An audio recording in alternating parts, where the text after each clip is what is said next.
A doce e maravilhosa paz do Senhor Jesus esteja no seu coração. Seja muito bem-vindo a mais uma aula da nossa EBD Online. Eu sou o professor Givanildo Tavares, falo aqui da Assembleia de Deus, na Paraíba, na cidade de Santa Rita.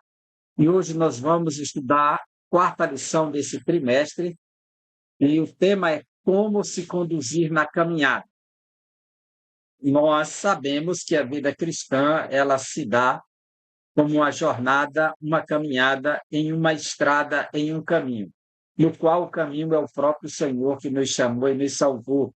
Mas a nossa conduta, o nosso comportamento também é representado como uma caminhada, uma jornada em uma estrada em que exige de nós responsabilidades. Qualquer pessoa que se lança na estrada para fazer uma viagem vai precisar de atenção, prudência, sabedoria para se conduzir, observando as placas de direção, as orientações que irão lhe conduzir até o local desejado.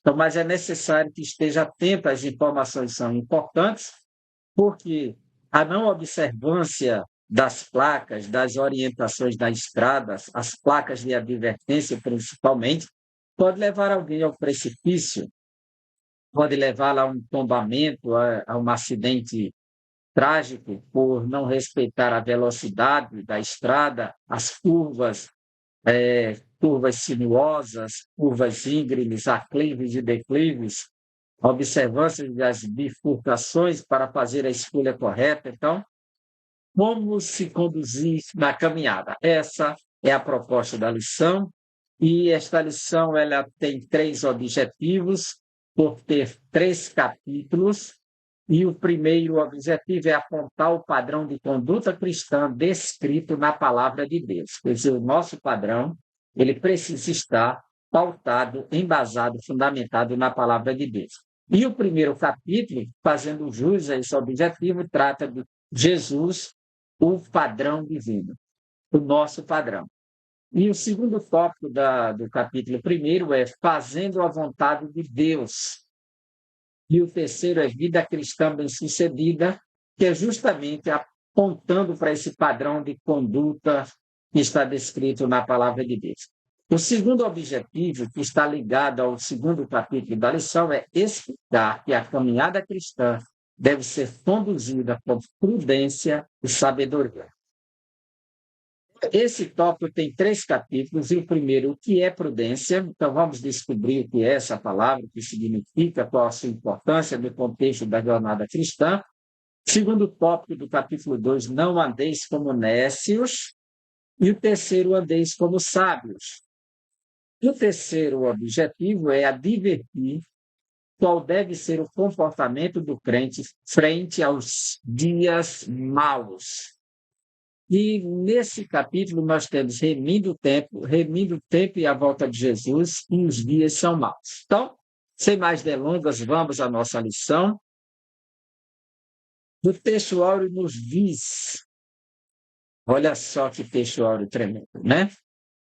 Andai com sabedoria para com os que estão de fora, remindo o tempo. A carta aos Efésios é um chamado para essa jornada, esse novo andar, que é o andar com Cristo, que a Escritura nos diz na carta aos Efésios. Veja comigo, a partir do capítulo 2, tratando dessa nova jornada, veja, capítulo 2 da carta aos Efésios, como o apóstolo Paulo instrui a igreja do Senhor, ele diz assim, versículos 1 e 2, ele lhes deu vida quando vocês estavam mortos em suas transgressões e pecados, nos quais vocês andaram noutro tempo, segundo o curso deste mundo. Então, havia um andar, era um andar sem Cristo, morto espiritualmente. Segundo o príncipe da potestade do ar e do espírito que agora atua nos filhos da desobediência. Versículo 3. Entre eles também, nós todos andamos no passado. Havia esse modo de andar, segundo o príncipe das potestades do ar, segundo os filhos da desobediência, e Aí ele diz que era cumprindo a vontade da carne éramos, por natureza, filhos da ira, assim como os demais. Mas agora somos convocados para um novo andar, uma nova maneira de ser. E aí, Paulo vai dizer no capítulo 4 da carta aos Efésios, versículo 1: Por isso, eu, prisioneiro no Senhor, peço que vocês vivam, outra tradução diz, andem da maneira digna da vocação que foram chamados. E no capítulo 5, ele nos chama para esse novo andar, imitando a Deus. Capítulo 5, versículo 1. Portanto, sejam imitadores de Deus como filhos amados e vivam em amor, como também Cristo nos amou. E ele vai dizer que esse andar agora é o andar com sabedoria, não é? Não mais como nécios nem como tolos. A partir do versículo 15 do capítulo 5, ele vai dizer. E a carta aos Colossenses diz: andai com sabedoria para com que estão de fora, remindo o tempo. É um dever cristão ter um andar diferenciado em um mundo de trevas e contrastes, porque ele foi chamado como filho da luz, como filho de Deus, como representante do reino, e ele precisa corresponder como filho da luz, como sal da terra. E o apóstolo Paulo diz: andai com sabedoria. Ou seja, o oposto da sabedoria é a tolice. O oposto da sabedoria é a insensatez. E ele chama para que ande com sabedoria. Sabedoria aqui não é nenhuma virtude extraordinária, fora do comum, para pessoas especiais. Não.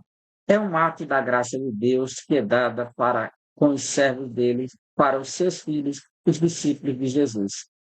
E ele diz que essa sabedoria é para com os que estão de fora.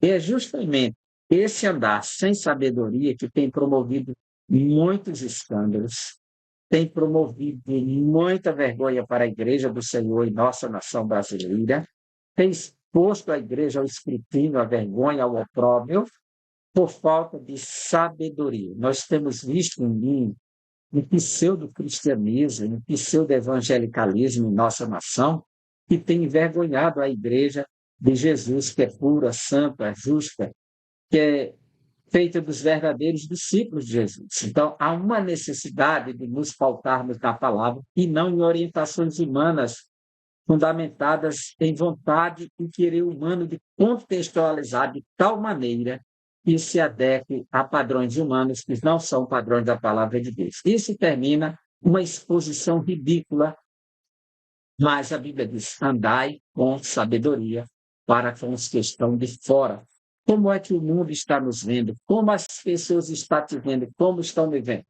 Então, eu preciso ter um comportamento digno daquilo que eu digo que sou parte e representante, que é o Evangelho de Jesus Cristo. E remir o tempo, ou seja, resgatando o tempo. Remir é resgatar, é comprar, é tomar para si, é se apropriar de algo a partir de um valor para que seja sua posse. Então, precisamos remir o tempo, precisamos resgatar o tempo para nós, que os dias são passageiros. A nossa verdade prática diz: a jornada para o céu deve ser feita com prudência e sabedoria. Essa jornada para Deus exige de nós um viver como filhos de Deus, num contexto de oposição à nossa maneira de viver, porque tudo que está fora do cristianismo está em oposição ao próprio cristianismo.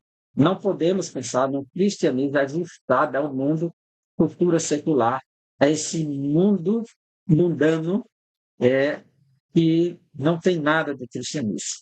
Então, existe uma cultura em oposição aqui, né? E o nosso texto bíblico está em Efésios 5, 15 a 17, quando Paulo diz: portanto, ou seja, ele vem num contexto do capítulo 5, e ele nos chama a imitar a Deus a partir do versículo 1, como filhos amados, viver em amor, como também Cristo nos amou, se entregou por nós como oferta de sacrifício, aroma agradável a Deus, e mostra que a vida cristã não pode se envolver com imoralidade sexual, impureza, avareza, coisas que nem sequer devem se mencionar entre os servos de Deus, linguagem grosseira, profana, coisas que não convêm aos santos, coisas indecentes, nem o imoral avarento, que é a idolatria, tem herança no reino de Deus, ele vai dizer no versículo 5 do capítulo 5 de Efésios, não se deixe enganar com palavras vazias, porque a ira de Deus vem sobre os filhos da desobediência, e você é filho da obediência. E ele vem exortando para que vivam como filhos da luz, porque o fruto da luz se manifesta em oposição aos frutos das trevas, fazendo o que é agradável ao Senhor, versículo 10, 5 e 10 de Efésios, tratando, descobrir o que é agradável ao Senhor, e não sejam cúmplices das obras infrutuosas das trevas, e, muito pelo contrário, condenando-as, reprovando-as como filhos da luz, porque a luz já se manifestou para isso. E ele diz para a igreja, para aqueles que estão dormindo, desperta, tu que dormes, levanta dentre os mortos e Cristo te esclarecerá. Aí chega no versículo 15 e diz, portanto, vede prudentemente como andais. Portanto, observem a sua maneira de andar, a responsabilidade pessoal, pois se fomos condicionados e abençoados com a graça de Deus, iluminados pelo Evangelho, capacitados pelo Espírito, precisamos então corresponder a tudo isso. Portanto, vede prudentemente como andais, não como nécios, que não faz uso da razão, mas como sábios. Então, aqui você vê que há uma antítese, o sábio e o nécio. Nécio pode ser traduzido como louco, irracional, certo? Então, ele usa esses dois termos aqui em oposição, nécios e sábios, remindo o tempo porque os dias são maus. E ele pega a palavra tempo, né, remindo o tempo, porque os dias são maus.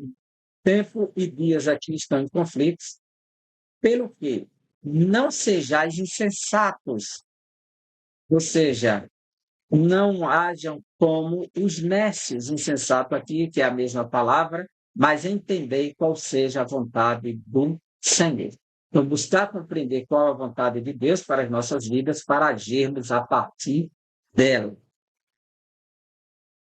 Nossa introdução nos diz, na jornada da vida cristã, o Pai Celeste estabelece o padrão de conduta. Ele que estabelece para a vida eterna. É tão interessante que essa palavra padrão, ela aparece nas Escrituras por diversas vezes e ela é apresentada como modelo, ou como padrão, ou como tipo. E Deus estabelece sempre. Por isso que essa palavra ela ganha uma força. No grego é tipos, T-Y-P-O-S. Você pode escrever comigo. Tipos, né? Quer ver a palavra tipologia, tipo e antítipo, né? Que é aquele modelo, e o antítipo que é o cumprimento do modelo. Então, tipos. Por exemplo, na primeira carta de Paulo a Timóteo, capítulo 4, versículo 12, Paulo vai dizer a Timóteo, primeira carta de Paulo a Timóteo 4 e 12. Veja o que diz o texto sagrado. Ninguém o despreze por você ser jovem, pelo contrário, seja um exemplo para os fiéis. Outra tradução diz um modelo para os fiéis, um tipo para os fiéis. Aqui está a palavra tipos, está certo em grego. Essa mesma palavra aparece em Atos, capítulo 7, versículo 44, quando diz que Moisés construiu o tabernáculo lá no deserto. E diz assim, o tabernáculo do testemunho estava entre nossos pais no deserto, como havia ordenado aquele que disse a Moisés, que foi Deus, né? Que o fizesse segundo um modelo que tinha visto, o tipo. Então, o modelo é o padrão que Deus deu a Moisés, e ele tinha que copiar e fazer. E agora Paulo exige de Timóteo que cumpra com o modelo padrão para com aqueles que estão de fora. Ele se dê, por exemplo, na segunda carta de Paulo a Timóteo, capítulo 1, versículo 13, veja o que Paulo diz aí. 2 Timóteo 1:13. Mantenha o padrão, ou seja, o modelo, o tipo, mantenha o padrão das sãs palavras que de mim você ouviu, com fé e com amor que há em Cristo Jesus. Ou seja, o modelo ideal das palavras, seja, Paulo instruiu com a palavra de Deus a Timóteo, ele tem que levar à frente o mesmo modelo, mantenha esse, não mude o modelo. Certo? Quando se muda o padrão, então se gera confusão, se gera problemas. É necessário preservar o modelo das sãs palavras. Na jornada da vida cristã, o Pai Celestial estabelece padrão de conduta para a vida eterna. A gente ainda tem, na carta de Tito, capítulo 2, versículo 7, veja, tem outras referências, mas eu acho que já é o bastante aqui. Capítulo 2, versículo 7. Seja você mesmo um exemplo de boas obras, ou seja, um modelo, um tipo de boas obras. Essa é a proposta, porque Deus estabelece modelos para o seu povo. Deus não nos deixa sem modelos. Veja como Deus tem esse santo cuidado para com o seu povo. Quando a gente observa as Escrituras, vai percebendo que sempre essa palavra modelo, exemplo, vai ganhando espaço. Eu estarei lendo outros textos mais na frente ligados a essa mesma palavra, tipos. Então, não sai daí, vamos em frente, né? Ele sinaliza como devemos agir ao longo desse caminho para o céu. Ele, Deus, né? No contexto aqui. Por isso, como evidência de seu amor e cuidado, preparando tudo para que trilhem o bom caminho da verdade, né? O bom caminho da verdade. E ali, deixa eu ver se foi o que deu de errado, está ali os bons caminhos da verdade. Trilhemos bem o caminho da verdade, para que trilhemos bem o caminho da verdade. É porque separou o us de trilhemos e não trilhemos bem o caminho da verdade.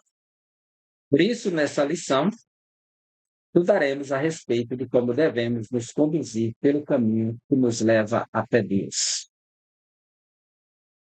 O padrão da conduta, se você observar, é alguém caminhando e a gente seguindo as suas pisadas. Esse é o padrão, é o modelo ideal, né? Padrão de conduta na caminhada cristã. Jesus como nosso padrão de conduta. Antes de analisarmos o texto bíblico de Efésios, capítulo 5, cabe-nos refletir a respeito de um padrão geral de conduta para fazer a vontade do Pai. Nesta caminhada cristã, há um padrão que o Senhor Jesus espera de seus discípulos para fazer a vontade de Deus nesta vida. Há um padrão que o Senhor Jesus espera de seus discípulos para fazer a vontade de Deus nessa vida? É uma pergunta. A palavra padrão apresenta uma norma determinada por consenso ou por uma autoridade oficial, que se torna base de comparação consagrada como modelo a ser seguido. Por isso que essa palavra modelo, padrão, medida ou tipo é a mesma palavra em grego. Mais uma vez, eu te convido para lermos essa mesma palavra. Segunda carta aos Tessalonicenses, capítulo 3, versículo 9. 3 e 9 de segunda carta aos Tessalonicenses. Não que não tivéssemos o direito de receber algo, mas porque tínhamos em vista apresentar a nós mesmos como exemplo, ou seja, modelo, padrão, tipo para que vocês nos imitassem. Veja que a proposta do padrão que é dado é para ser imitado. Paulo, ele fala que ele se apresenta a nós mesmos como padrão, como modelo, como tipo, para que vocês nos imitassem. Quer dizer, existe um padrão a ser seguido e outro padrão é dado para ser copiado. Modelo. Ainda ligado a essa mesma palavra, Romanos, capítulo 6, carta do apóstolo Paulo aos Romanos, capítulo 6, versículo 17. Acompanhe comigo aí, Romanos 6 e 17, que diz assim: mas graças a Deus que, tendo sido escravos do pecado, vocês vieram a obedecer de coração à forma. Aqui veio como forma, o modelo, o padrão, o tipo de doutrina a que foram entregues. Existe um modelo, um padrão, uma forma, um tipo de doutrina que foi entregue. Ainda com essa mesma palavra, primeira carta aos Coríntios, capítulo 10. O apóstolo Paulo, pegando a palavra tipos, em grego, capítulo 10, versículo 6, ele diz assim: ora, estas coisas se tornaram exemplos, ou seja, modelos, padrões, tipos, para nós, a fim de que não cobicemos as coisas mais como eles cobiçaram. As coisas que aconteceram, que foi registrado no Antigo Testamento, se tornaram modelos para nós, padrões. Ainda na carta de Paulo aos Filipenses, capítulo 3,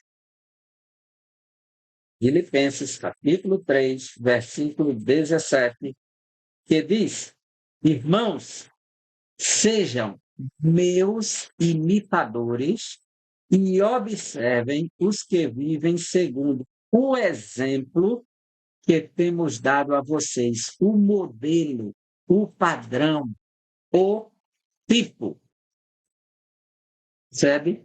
E esse novo andar vive esse novo padrão, essa nova capacitação. E ainda, primeira carta aos Tessalonicenses, capítulo 1, versículo 7. Primeira aos Tessalonicenses 1 e 7.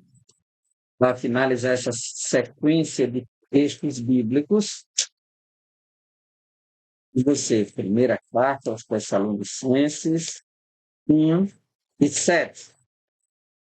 Assim vocês, Paulo dizendo à igreja de Tessalônica, se tornaram modelo, padrão, tipo, exemplo.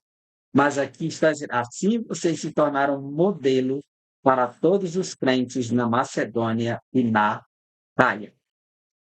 Então, a palavra padrão, ela expressa essa norma determinada, um consenso. Jesus disse em João 13, versículo 15, eu vos dei o exemplo para que, como eu vos fiz, façais vós também. Então, Jesus ele deu um exemplo do que é modelo, e esse modelo indica modelo de conduta, padrão de vida, fazendo a vontade de Deus. Tópico 2 do capítulo 1. A oração do Pai Nosso. Como filhos de Deus, Jesus procurou agradar o Pai na jornada desta vida, fazendo sempre a sua vontade. Ele diz, em João 4,34, que a comida ele tem para comer, que é fazer a vontade do Pai. Não por acaso nosso Senhor nos incentivou a buscar a vontade do Pai na oração que ele ensinou aos discípulos: Pai nosso que estás no céu, seja feita a tua vontade, assim na terra como no céu.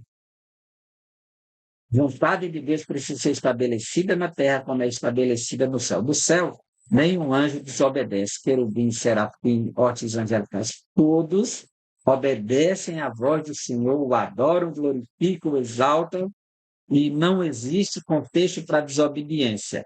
A única desobediência que surgiu foi a de Satanás, e não podemos dizer que foi dentro do céu, porque o céu não pode ser maculado. A presença de Deus é um lugar tão puro que ninguém pode bater.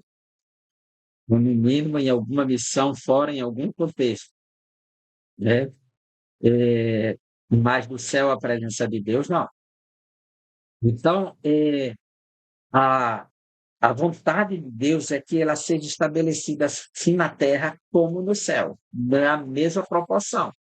Essa é a ideia. Assim como, tal qual, de igual modo, da mesma forma. Aos olhos humanos parece muito difícil andar no padrão divino de Cristo. Entretanto, isso é possível quando buscamos o auxílio do alto, conforme a oração ensinada por ele.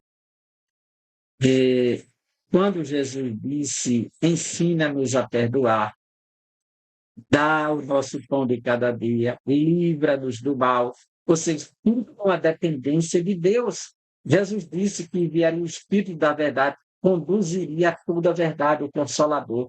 Então, o Espírito veio para nos fortalecer, nos orientar, nos iluminar, nos capacitar, nos dar a capacidade de glorificar a Deus. Então, o homem sozinho e por si só, ele é incapaz de fazer a vontade de Deus. Mas com o Espírito Santo na vida, ele é capaz de glorificar a Deus. Ele é capaz de glorificar a Deus se ele for o Espírito Santo na vida. E é isso que nós precisamos ter consciência. E o chamado é esse: quando você aprende a fazer a vontade de Deus, então você começa a praticar a lei de ouro, ou a lei dourada, como é chamada, Mateus 7,12, e tudo que vós quereis que os homens os façam, fazê-lo também a vós. Porque o primeiro mandamento é amar a Deus sobre todas as coisas, e o segundo é o semelhante como a si mesmo. Então, já estamos amando a Deus, agora temos que amar o semelhante como nós mesmos. Essa é a lei dourada, fazer aos homens aquilo que gostaria que eles fizessem a nós. Queremos bom tratamento, respeito, consideração, justiça, então façamos isso pelo próximo. Uma vida cristã bem-sucedida. Uma vida cristã bem-sucedida. A respeito da vida cristã, o apóstolo Paulo disse que estamos numa competição espiritual. Paulo usava de metáforas que vêm do campo esportivo, do atletismo, das Olimpíadas gregas, que eram praticadas inclusive em Jerusalém, né? E ele pega a jornada, e Paulo vai citar em 1 Coríntios, capítulo 9, tanto um boxeador que está esmurrando, eles para não esmurrar o tempo em vão, mas poder nocautear de forma correta, quanto um corredor que está na estrada, corre para receber o prêmio. Então, isso exige de todo e qualquer atleta uma autodisciplina muito elevada, um padrão de autodisciplina, de autonegação, de sujeição às regras disciplinares de um atleta. Um atleta não come o que quer, ele tem que ter uma dieta padrão. Ele não pode estar acima do peso nem abaixo do peso por conta das suas competições. Ele não pode estar fragilizado por conta das competições. Ele não pode ingerir outra coisa além da dieta alimentar dele para que ele não seja reprovado. Então, ele precisa de um padrão para ser achado qualificado na competitividade que o exercício exige, que um atleta precisa. Então, Paulo usou a metáfora do atleta, querendo indicar que um atleta segue padrões disciplinares para a sua vida. Então, ele pega isso aqui e nos dá um grande exemplo, né? E, dessa forma, o cristão possui um padrão que o levará a uma vida espiritual bem-sucedida. Sabemos que pessoas bem-sucedidas procuram espelhar-se em outras pessoas ilustres, equilibradas e resilientes. Sempre alguém tem um parâmetro para seguir.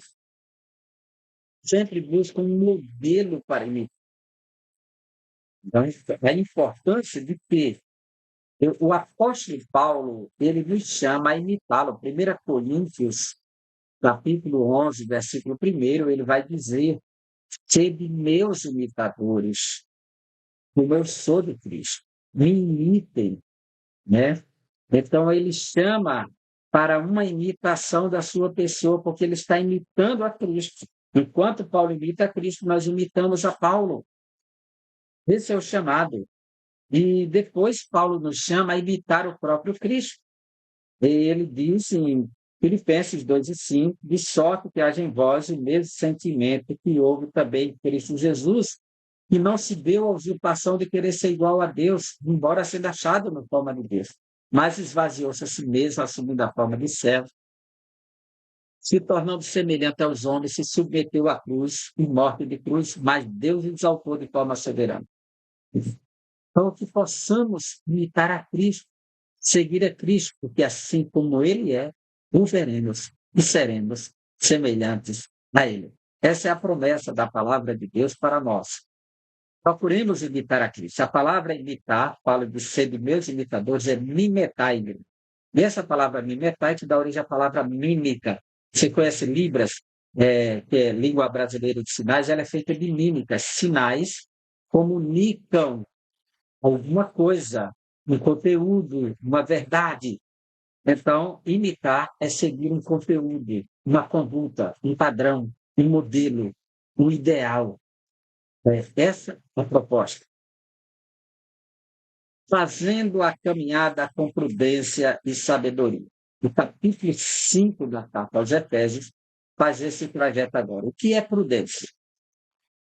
A palavra prudência, prudentia, em latim, prudentia, em latim, significa sagacidade, capacidade de discernir entre o que é certo e errado, ser sagaz, uma pessoa esperta, ágil. Um animal sagaz é aquele pronto ou para fugir do perigo ou para avançar.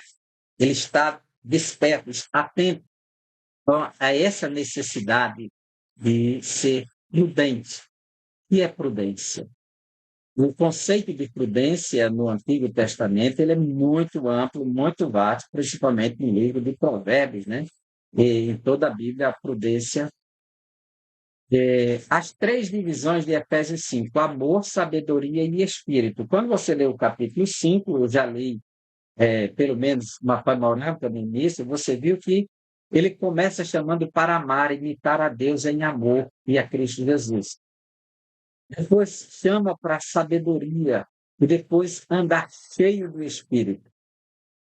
E ele diz aqui, podemos dividir o capítulo 5 de Efésios em três partes. A caminhada do cristão em amor, capítulo 5, de 1 a 14. Uma caminhada sábia, versículos 15 ao 17.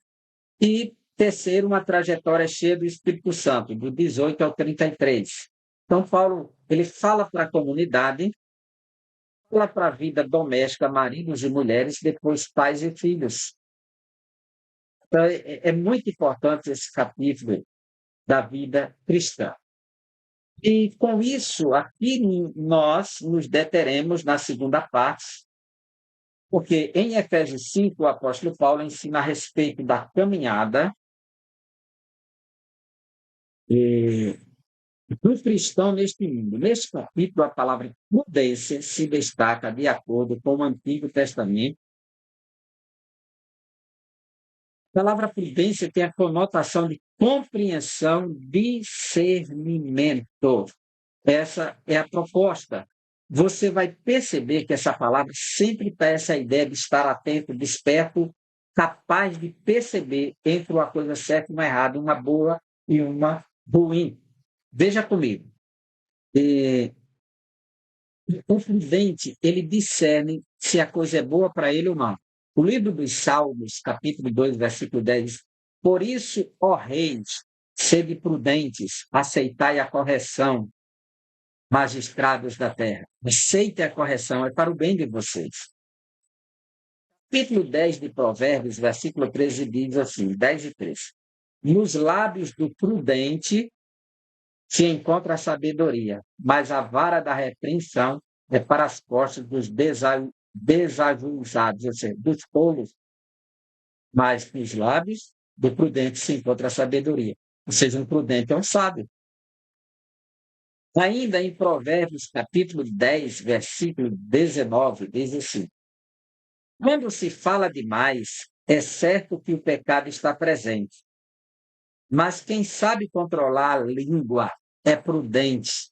Então, no muito falar, há o erro, há o pecado. Mas no controlar a língua está a prudência. Provérbios capítulo 11, versículo 12 diz assim: o que despreza o próximo é falta de senso, mas a pessoa prudente sabe o momento de se calar. Veja que o prudente ele discerne o tempo, o momento das coisas exatas. Prudência e sabedoria são parentes aqui, são irmãs. Provérbios capítulo 12, versículo 16 diz: o tolo revela de imediato seu aborrecimento, mas a pessoa prudente ignora o insulto. Quer dizer, o tolo com tudo se aborrece, cria uma confusão. O prudente não, ignora o insulto. Vai gastar tempo. Quem está lhe insultando é um tolo, ele vai gastar tempo com o tolo se tornando tolo com ele. Mas o tolo, ele se aborrece logo. Provérbios capítulo 13, versículo 16. Capítulo 13, versículo 16. Toda pessoa prudente deve agir com sabedoria, mas o tolo torna pública toda a sua tolice. Ou seja, prudência e sabedoria estão juntas. E tolice e insensatez estão juntas também, né? Provérbios 14, versículo 8, vou parar aqui, né? 14 e 8.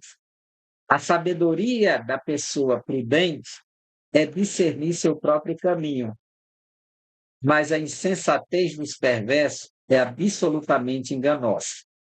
Então, sejamos prudentes, vivamos a virtude da prudência. Então, podemos conceituar a prudência como a virtude que nos permite agir com cuidado e moderação diante de situações desafiadoras. É uma razão prática que nos permite discernir entre as escolhas mais adequadas para fazer o bem. Tópico 2. Não andeis como nécios. A palavra nécios é justamente o oposto da palavra sábio. Se você olhar no tópico 3, que aí está o número 2 mais é 3, foi uma falha minha, não andeis como nécios é o tópico 2. E o tópico 3, andeis como sábios. A palavra sábios, lá embaixo do 3, é sofós. E a palavra sofia, que é a palavra sabedoria. O sofós é o sábio. E a sofia é a sabedoria. E o asofós, precedida de uma letra A, que é o alfa negativo, fica asofós, não sofós, não sábio. Você tem a palavra fônico, que emite o som, e afônico, sem som. Botou um A na frente, torna negativo. Afônico, sem som. Então, asofós é o oposto de sofós. Então, não adeis como nécios, um asofós, que quer dizer um ignorante, aquele que não tem conhecimento, que ignora. Veja só, Paulo diz que não devemos andar como nécios, cujo adjetivo asofós traz a ideia de alguém sensato, tolo, ignorante e embotado, mas como sábios, ou seja, diligente, cuidadoso e sábio, cheio do Espírito Santo para fazer a vontade do Senhor. Lembra que Jesus disse: o homem que escuta as minhas palavras será comparado ao homem prudente, que é o homem sábio, que edificou a sua casa sobre a rocha. O outro diferente é o insensato, é o tolo, que constrói sobre a areia. O oposto do sábio, o oposto do prudente. Certo? Então, essa é a ideia. Por isso, o apelo do apóstolo Paulo para o crente é: vede prudentemente como andais. Veja prudentemente como anda. Então, andeis como sábios. O adjetivo que Paulo usa para qualificar quem caminha para o céu é sábio, do grego sofós. Uma pessoa hábil, perita. Esse adjetivo descreve, em essência, a vida do cristão dirigida pelo Espírito Santo. Nós recebemos agora a mente de Cristo, a sabedoria de Deus, a capacitação do próprio Espírito, que é o próprio Deus. Ora, os que andam no Espírito caminham na luz e na santidade e têm sabedoria. Efésios 1:8 está escrito, Colossenses 4:5.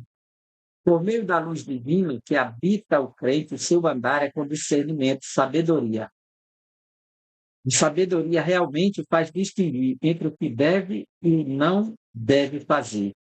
Há um compromisso de jamais voltar à conduta antiga do mundo. A sua conduta é a nova vida com Cristo, é a nova história, e essa nova trajetória é de homem prudente que está construindo a casa sobre a rocha. Vencendo os dias maus. Remindo o tempo. A palavra remir em grego é hexagorazo. Hexagorazo, ex, que é para fora, e gorazo, que é comprar e tirar, né? Essa é a ideia, exogorazo. O versículo 16 de Efésios, capítulo 5, apresenta o verbo remir como tradução do grego hexagorazo. Ele possui dois sentidos: redimir, resgatar do poder de outro pelo pagamento de um preço. Primeira porta de entrada tem que pagar para ter acesso, né? Para ter. Segundo, comprar para uso próprio. A ideia de comprar não para vender no mercado, mas para uso próprio. Essa palavra é hexagorade. Porque nós temos três palavras para remir em grego, e as demais não diz a ideia de comprar para si, mas só de comprar. Então, essa define exclusivamente a ação de quem comprou. Comprou para uso doméstico, pessoal, particular. Então, podemos dizer que remiram a expressão usada para se referir à sabedoria dos compradores que esperavam o momento certo para comprar de acordo com o melhor preço oferecido pelo mercado. Com a expressão remir do tempo, o apóstolo Paulo se refere ao cristão que se conduz de maneira proveitosa e sábia no contexto deste mundo. Ou seja, alguém que está se apropriando do tempo, que compra para ti, sim, que resgata o tempo para fazer uso próprio, legítimo e necessário e útil dele. Não alguém que joga o seu tempo com coisas fúteis. Ele começou o capítulo 5 falando das coisas fúteis, gastando tempo com coisas que merecem nem ser mencionada. Palavras, chocarrices, imundícies, práticas imorais. Então ele disse: vocês precisam agir como filhos da luz. Então, remir o tempo é não se ocupar com aquilo que é indevido e desnecessário. O que tem de cristãos hoje ocupado com programas de humor, imorais, podres, que não glorificam a Deus, que não edificam a sua mente nem o seu coração, mas que roubam o seu tempo de estar com Deus, com a sua palavra, de estar abençoando alguém com a palavra de Deus, mas ele está preso a uma coisa que lhe dá autossatisfação e prazer, que é dar gargalhadas, que lhe faz sentir bem, que dá satisfação, que dá prazer, isso é hedonismo, e se afastando daquilo que é necessário, que é proveitoso, que glorifica a Deus. Mas a ordem para nós é remir o tempo. Remindo o tempo e a volta de Jesus. Quando se falava a respeito de remir o tempo entre os cristãos primitivos, estes tinham em mente a iminência da segunda vinda de Jesus. A igreja primitiva, ela havia movida pela escatologia da iminência, a volta iminente de Jesus. Eles acreditavam piamente que Jesus voltaria naqueles dias. Diz que Paulo escreveu a segunda carta aos Tessalonicenses, corrigindo essa falha, diz que haveria sinais que estaria próximo da vinda de Jesus quando se manifesta o homem do pecado, o filho da perdição. Paulo deu, em segunda carta aos Tessalonicenses, capítulo 2, os sinais. Porque eles tinham essa doutrina da iminência. Então, eles remiam o tempo porque ele está voltando. Alguns, lá em Tessalônica, deixaram de trabalhar e passaram a pedir comida na casa dos outros irmãos. Paulo disse: não, não. Quem trabalhar não come. Observe esses desordenados. Porque eles dizem: não, o senhor está voltando, não vamos nos apegar mais nada, não vamos ter emprego. Tá? Então, Paulo manda remir o tempo, mas de forma ativa, dinâmica e comprometida com a realidade da vida. É isso que ele está mostrando o tempo todo. E Os cristãos primitivos, eles viviam movidos por isso. Por isso, os cristãos eram incentivados a procurar sabiamente aproveitar todas as oportunidades, em especial o sentido de se preparar espiritualmente para aquele dia. Então, isso tornou, então, intensa essa busca, porque havia essa perspectiva escatológica, essa esperança da iminência. É certo que estamos aguardando Jesus, estamos esperando Ele sempre no dia que se chama hoje, mas isso também deve ser um bom motivo para remir o tempo, para aproveitar as oportunidades e proclamar o retorno de Jesus. Então, remir e resgatar o tempo. Os dias são maus, por isso precisamos entender a vontade de Deus. Jesus disse: basta cada dia o seu mal. Lá no Sermão da Montanha, vocês devem se ocupar com o reino e o Pai Celestial vai cuidar daquilo que vocês precisam. Não andeis ansiosos sobre o que comer, o que vestir. A ansiedade é a doença do século, porque as pessoas estão presas pela ansiedade, com as preocupações aos extremos do coração, não conseguem mais orar, não conseguem confiar e nem buscar a vontade de Deus. Então, vivem doentes. A ansiedade se torna uma doença que leva à depressão. E Jesus diz: basta cada dia o seu mal. Então, todo dia haverá coisas ruins, né? Coisas indesejáveis. E o cristão precisa conviver com esse conflito, porque ele está com aquele que é bom, que é Deus, que só faz coisas boas para nós.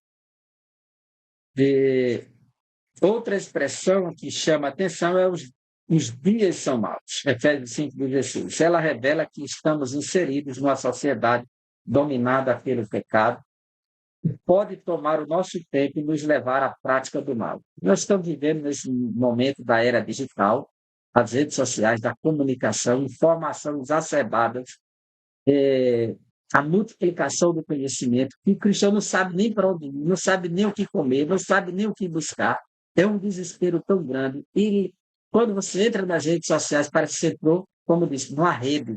E essa rede é a rede, é uma casa de aranha, que ele vai sendo arrastado, puxado para o lado. Daqui a pouco ele não sabe nem que redemoinho ele está metido. E aí se vai todo o teu tempo do devocional, de Deus, da palavra, da evangelização, da comunicação, do crescimento. Tudo isso se perde quando não se percebe aonde está colocado o tempo. Então, os dias são maus. Precisamos estar atentos, ter esse olhar prudente, porque senão ele perde o apetite da leitura da Bíblia, da oração, da consagração, do congregar, porque todo curso se tornou online, praticamente. Conclusão, né?